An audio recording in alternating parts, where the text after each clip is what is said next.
দুই একটি বিচ্ছিন্ন ঘটনা ছাড়া অনেকটা শান্তিপূর্ণভাবে শেষ হলো ৮৭টি উপজেলার ভোট গ্রহণ।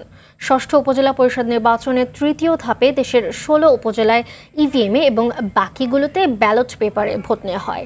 এদিকে রাজশাহীতে দুই প্রার্থীর সমর্থকদের মধ্যে ধাওয়া পাল্টা ধাওয়ায় ১০ জন আহত হন।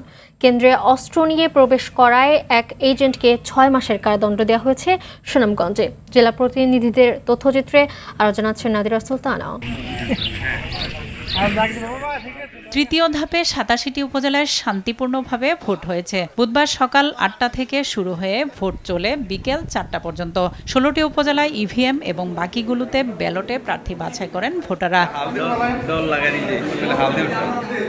রাজশাহীর পবা ও মোহনপুরে বেশ কয়েকটি কেন্দ্রে দুই প্রার্থীর সমর্থকদের মধ্যে ধাওয়া পাল্টা ধাওয়া হয়। এ সময় ১০ জন আহত হন। সুনামগঞ্জের দুয়ারাবাজারে কেন্দ্রে অস্ত্র নিয়ে প্রবেশ করায় এক প্রার্থীর এজেন্টকে ৬ মাসের কারাদণ্ড দিয়েছেন নির্বাহী ম্যাজিস্ট্রেট। ৬ মাসের বিনাশ্রম কারাদণ্ড এবং ১০,০০০ টাকা জরিমানা প্রদান করেন।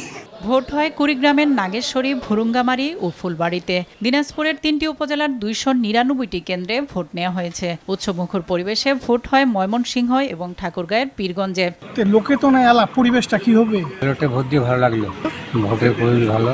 ভোট দিলাম, আমি আমার প্রথম ভোট এখানে দিয়েছি, কোনো রকম সমস্যা নেই। ৪টি উপজেলার ৫০৭টি কেন্দ্রে ভোট নেওয়া হয়েছে কুমিল্লাতে। ২টি করে উপজেলায় ভোট হয় ব্রাহ্মণবাড়িয়া, নাটোর, গাইবান্ধা, জামালপুর, রাঙ্গামাটি, শরীয়তপুরে। দলীয় একক প্রার্থী দেওয়ার কারণে তার পক্ষে দলের নেতাকর্মীদের চাপ রয়েছে। নারীদের পাশাপাশি পুরুষ ভোটারের উপস্থিতি ছিল রংপুরে। ফরিদপুরের ২টি উপজেলাতেও ভোটার উপস্থিতি বেশি ছিল। এবারকার মতন সুস্থ মতন ভালো ভোট দিলাম, কোনো গন্ডগোল নাই, ফেয়ার অ্যান্ড পারফেক্ট যেটা এই নির্বাচনটা হচ্ছে। এদিকে বৃষ্টির কারণে ভোটার উপস্থিতি কম ছিল সিলেটের 3টি উপজেলায়। লক্ষ্মীপুর সদরেও একই পরিস্থিতি দেখা যায়। ঠিকমতো ভোটটা দিতে পারছি, নিজের ভোট নিজেই দিয়েছি।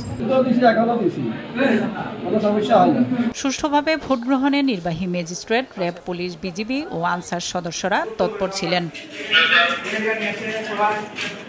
নাদিরা সুলতানা, RTV।